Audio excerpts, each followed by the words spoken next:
Marco jurídico de derechos y obligaciones de los migrantes. Marco jurídico de migración en México. Ley de migración. Regula el ingreso, tránsito y estadía de los extranjeros en México, garantizando el respeto a los derechos humanos y la seguridad nacional. Ingreso al país. En su artículo 40 establece las diversas visas y permisos de ingreso al país, como turista, trabajadores temporales y estudiantes. En su artículo 50 define los criterios que deben cumplir los extranjeros para ingresar al país, incluyendo documentación requerida y ausencia de antecedentes legales. Tránsito de extranjeros. Artículo 2. La política migratoria debe garantizar un tránsito seguro para los extranjeros en México. En su artículo 20, el Instituto Nacional de Migración supervisa y controla el tránsito de extranjeros para evitar abusos o irregularidades. En su artículo 60, regula el tránsito en zonas fronterizas para facilitar el movimiento de personas mientras se garantiza la seguridad nacional. Estancia de extranjeros. En el artículo 52 clasifican los tipos de estancia en México: visitante, residente temporal y residente permanente. En su artículo 54 establece derechos y obligaciones de extranjeros en México, incluyendo acceso a servicios de salud y educación. En su artículo 56 regula los procedimientos para renovación y modificación de estancia. Esta puede pasar a ser temporal a permanente. Consecuencias de las violaciones a la ley. En el artículo 144 establece sanciones para quienes ingresan de manera irregular, incluyendo multas y deportación. En su artículo 145 regula la expulsión de extranjeros que violan la ley migratoria. En el artículo 148 establece penalizaciones para el tráfico ilícito de migrantes, incluido la prisión. Código Nacional de Procedimientos Penales establece las normas de investigación y sanciones de delitos en todo el país. Esto lo vamos a relacionar con la migración. En el artículo 1 garantiza que el Código Nacional de Procedimientos Penales se aplique con respeto a los derechos humanos reconocidos en la Constitución y en tratados internacionales, lo que protege a los migrantes en procesos judiciales. Establece que el objetivo del Código es esclarecer los hechos, proteger al inocente y evitar la impunidad para los migrantes acusados injustamente. En su artículo 20 regula la competencia de los jueces en los procedimientos penales. Pueden influir en casos donde migrantes sean procesados en distintas jurisdicciones. En su artículo 44 garantiza la oralidad de los procedimientos, lo que facilita la transparencia y el acceso a la justicia. En su artículo 67 regula las resoluciones judiciales, asegurando que sean claras y fundamentadas. Esto es clave en casos de detención o procesos penales, ya que garantiza que en cualquier decisión judicial esté debidamente justificada y que no se base en prejuicios o discriminación hacia el migrante. En su artículo 82 define las competencias de los jueces, lo que pueden ser relevante para migrantes que enfrentan procesos en distintas jurisdicciones. En casos de detenciones arbitrarias. Artículo 97. Regula la prisión preventiva, estableciendo que solo debe aplicarse cuando sea estrictamente necesario. Esto es crucial para los inmigrantes que pueden ser detenidos sin pruebas suficientes, asegurando que no sean privados de su libertad injustamente. En su artículo 127 trata sobre las competencias del Ministerio Público, que es responsable de conducir la investigación y coordinar a las autoridades. Esto significa que debe garantizar un proceso justo y respetar sus derechos, evitando abusos o detenciones arbitrarias hacia los migrantes. Código Penal Federal. Establece sanciones relacionadas con delitos migratorios, como el tráfico de personas y el uso de documentos falsos para ingresar o permanecer en el país. Artículo 243. Uso de documentos falsos para obtener ingreso o estadía en México se sanciona con 6 meses a 5 años de prisión. En su artículo 366 ter, facilitar la entrada ilegal de extranjeros menores de 16 años a México es un delito grave que puede llevar consecuencias significativas, incluyendo prisión y multas. Convención sobre el Estatuto de los Refugiados de 1951. México es parte de esta convención, define el estatus de refugiado y sus derechos. Es una protección internacional para quienes huyen de persecución. En su artículo 1 define quién es considerado refugiado, estableciendo criterios basados en persecución por motivos de raza, religión, nacionalidad, pertenencia a un grupo social o por opiniones políticas. También menciona las exclusiones para personas que hayan cometido ciertos delitos graves. Artículo 26. Garantiza la libertad de circulación de los refugiados dentro del territorio del país de acogida. En el artículo 27, obliga a los estados a proporcionar documentos de identidad a los refugiados que no tengan pasaporte válido. En su artículo 28, establece el derecho de los refugiados a obtener documentos de viaje, permitiéndoles viajar fuera del país de refugio. En su artículo 31, protege a los refugiados que ingresan de manera irregular al país de acogida. Establece que los estados no deben imponer sanciones a los refugiados que lleguen sin autorización, siempre que se presenten sin demora y expliquen su situación. En su artículo 32, prohíbe la expulsión de refugiados, salvo por razones de seguridad nacional o de orden público. En caso de expulsión, el refugiado debe recibir un debido proceso y la oportunidad de presentar su defensa. En el artículo 33, contiene el principio de no devolución, que impide a los estados expulsar o devolver a un refugiado a un país donde su vida o libertad estén en peligro por motivos de persecución. Protocolo contra el tráfico ilícito de migrantes por tierra, mar y aire. Este protocolo complementa la Convención de las Naciones Unidas contra la Delincuencia Organizada Transnacional. Artículo 6. Establece la obligación de los estados de tipificar como delito el tráfico ilícito de migrantes y la producción, suministro o uso de documentos fraudulentos para facilitar dicho tráfico. En su artículo 7, regula la cooperación entre los estados para prevenir y combatir el tráfico ilícito de migrantes, promoviendo el intercambio de información y la asistencia mutua. En el artículo 8, define medidas para reforzar los controles fronterizos y evitar el uso indebido de documentos de viaje en el tráfico ilícito de migrantes. En su artículo 9, establece la obligación de los estados de proteger los derechos de los migrantes, objeto de tráfico ilícito, asegurando su seguridad y bienestar. En su artículo 10, establece las obligaciones de los estados de tomar medidas para prevenir el tráfico ilícito de inmigrantes, incluyendo campañas de concientización y cooperación internacional. En su artículo 11, regula el fortalecimiento de los controles fronterizos para evitar el tráfico ilícito de inmigrantes, promoviendo la cooperación entre los países. En su artículo 12, define medidas para verificar la autenticidad de documentos de viaje y evitar su uso indebido en el tráfico ilícito de inmigrantes. En su artículo 13, establece la obligación de los estados de garantizar la seguridad y protección de los migrantes, objeto de tráfico ilícito. Este marco jurídico busca garantizar una migración ordenada, segura y respetuosa de los derechos humanos. Deportación y expulsión. Deportación y expulsión. Deportación es una medida administrativa que aplica a un Estado para retirar de territorio nacional a un extranjero que ha violado leyes migratorias, como permanecer sin documentación válida o haber ingresado de forma irregular. Las características son: es ejecutada por las autoridades migratorias, se aplica por infracción a la ley migratoria, no requiere intervención judicial, puede incluir prohibición de reingreso temporal, puede ser inmediata.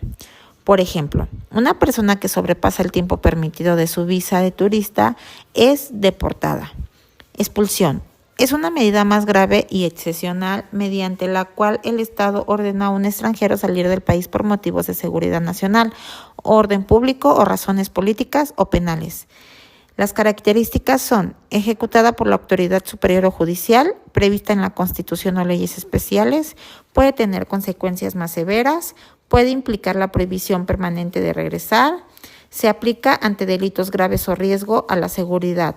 Por ejemplo, un extranjero vinculado con el crimen organizado puede ser expulsado.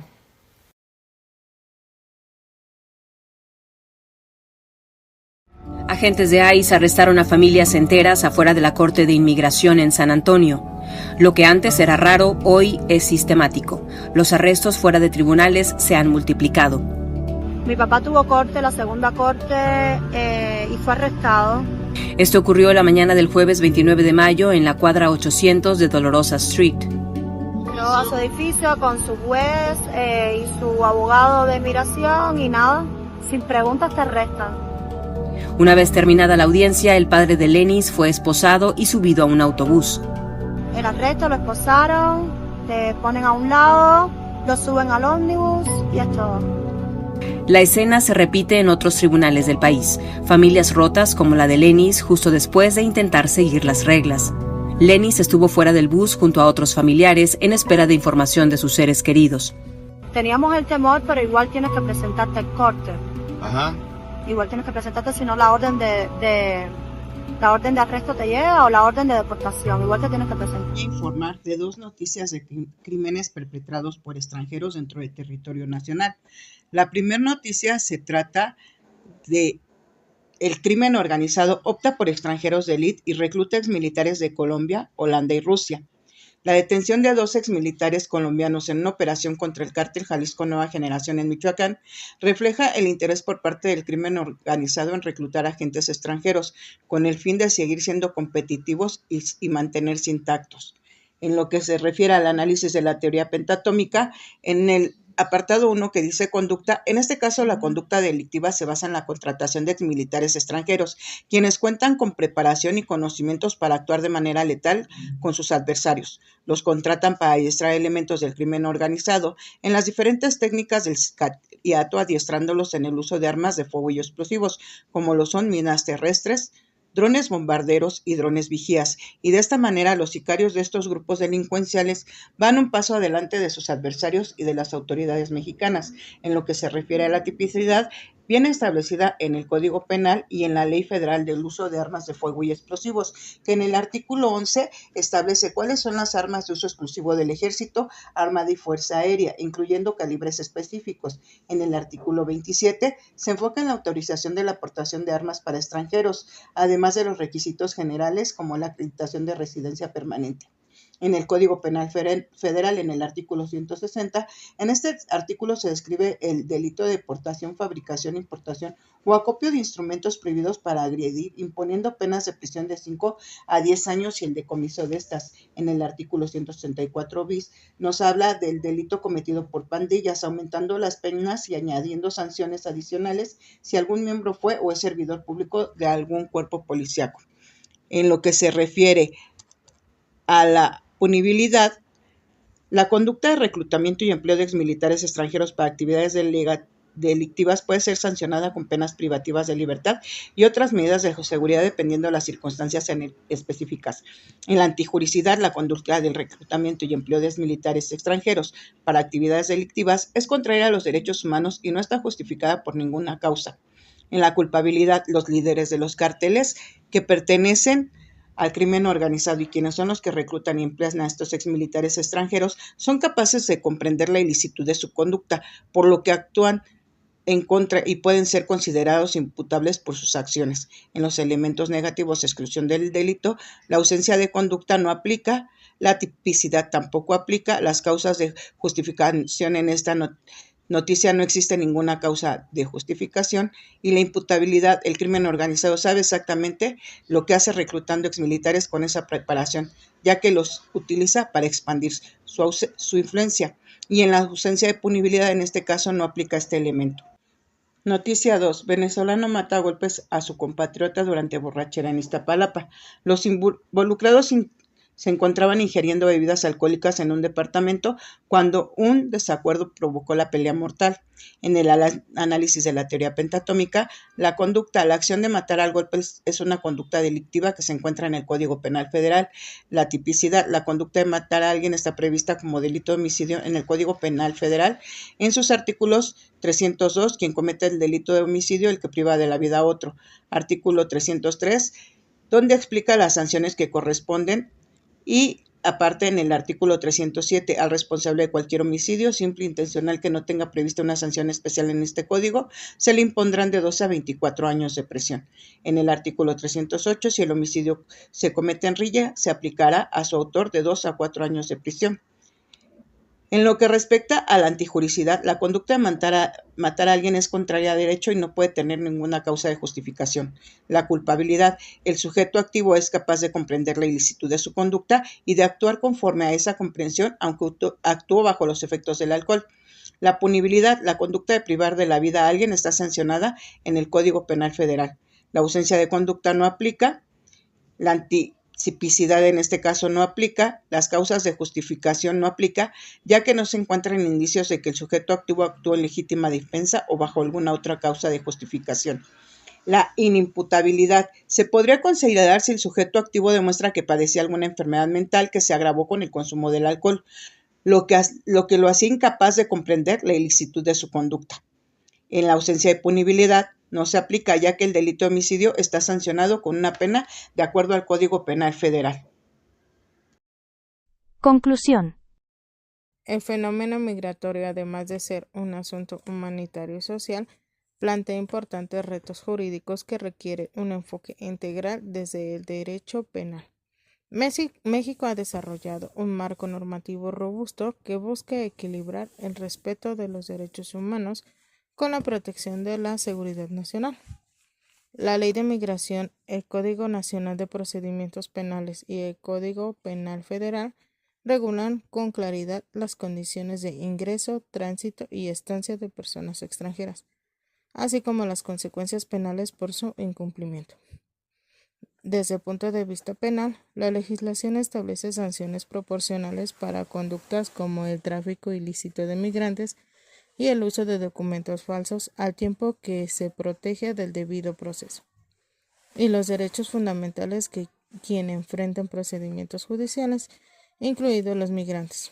Por otro lado, instrumentos internacionales como la Convención sobre el Estatuto de los Refugiados y el Protocolo contra el Tráfico Ilícito de Migrantes complementan este marco, exigiendo al Estado mexicano actuar con responsabilidad internacional, asegurando la protección efectiva de personas con situación de vulnerabilidad.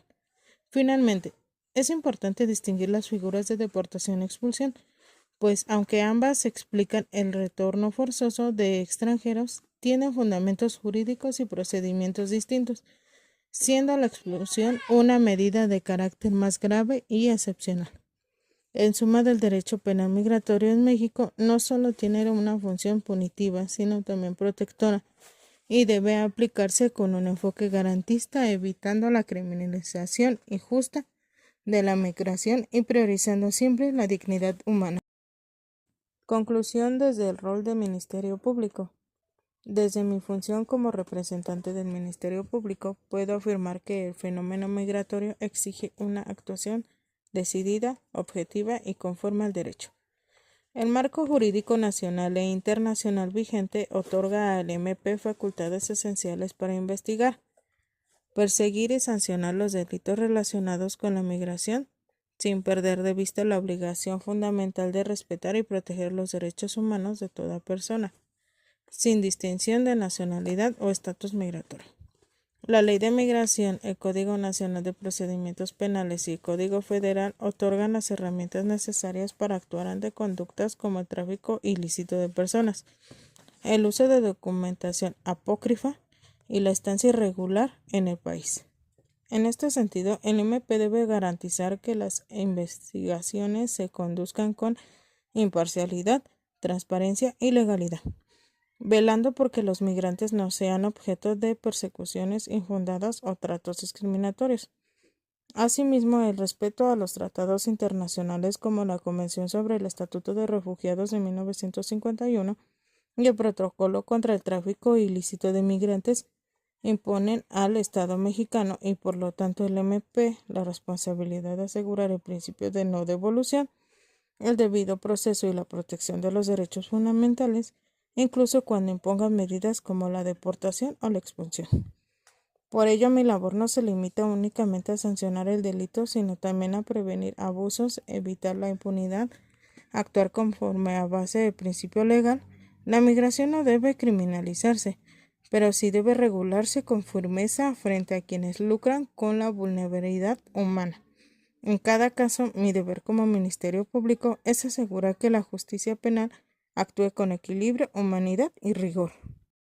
Muchas gracias por la atención. Esperemos que le haya quedado más claro el tema del marco jurídico y obligaciones de los migrantes.